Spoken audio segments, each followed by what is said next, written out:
नमस्कार दोस्तों, कैसे हैं आप लोग। उम्मीद करता हूँ आप लोग बहुत अच्छे होंगे। आज हम बात करेंगे समाधि की।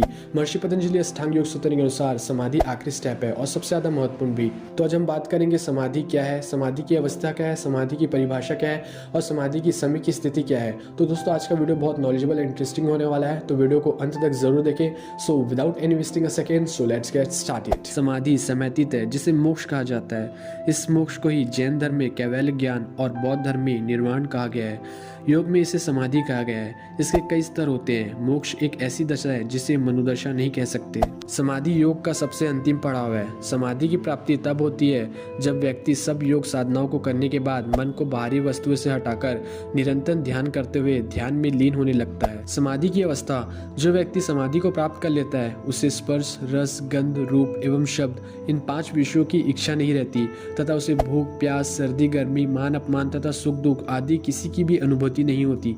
ऐसी व्यक्ति शक्ति संपन्न बनकर अमरत्व को प्राप्त कर लेता है। उसके जन्म मरण का चक्र समाप्त हो जाता है। उपनिषदों में कहा गया है कि किसी व्यक्ति को समाधि की अवस्था प्राप्त करने के लिए उसे पहले अनावश्यक गतिविधियों से बचना चाहिए। उसे संयमित वाणी, संयमित शरीर और संयमित मस्तिष्क की आवश्यकता पड़ती है। वैसे स्वामी विवेकानंद जी द्वारा बताए गए निम्नलिखित 4 योग है: राजयोग, कर्मयोग, भक्ति योग और जनन योग। इनमें से किसी एक के द्वारा समाधि की अवस्था प्राप्त की जा सकती है। राजयोग अर्थात मानसिक नियंत्रण के अभ्यास के अलग अलग चरणों का पालन करके भी व्यक्ति समाधि की अवस्था प्राप्त कर सकता है। कर्मयोग में स्वामी जी ने बताया कि निस्वार्थ कर्म यानी बिना फल की चिंता किए जाने वाला काम करके भी समाधि की अवस्था प्राप्त की जा सकती है। इसी प्रकार भक्ति और जनन योग के द्वारा भी समाधि की अवस्था प्राप्त कर सकते हैं। समाधि की स्थिति में व्यक्ति का अहंकार पूरी तरह नष्ट हो जाता है। फिर मन एक ऐसे अस्तित्व में रहता है, एक ऐसी अवस्था में विलीन हो जाता है जो ज्ञान और अहम से कहीं ऊपर है, इनमें कहीं परे है, जहाँ व्यक्ति स्वयं अपनी चेतना खो देता है। समाधि व्यक्ति को सामान्य से विशेष बना देती है। ये एक ऐसा परिवर्तन है जिसमें व्यक्ति प्रबुद्ध हो जाता है, उसे आत्मज्ञान हो जाता है और फिर वो सदा सदा के लिए जन्म मृत्यु के बेड़ियों के बंधन से मुक्त हो जाता है। तदेवार्थ मात्र निर्भासम स्वरूप शून्यमेव समाधि, न गंध न रसम रूपम न च स्पर्श न निह स्वनम नात्मानम न परिश्रम च योगी युक्तः समाधिना।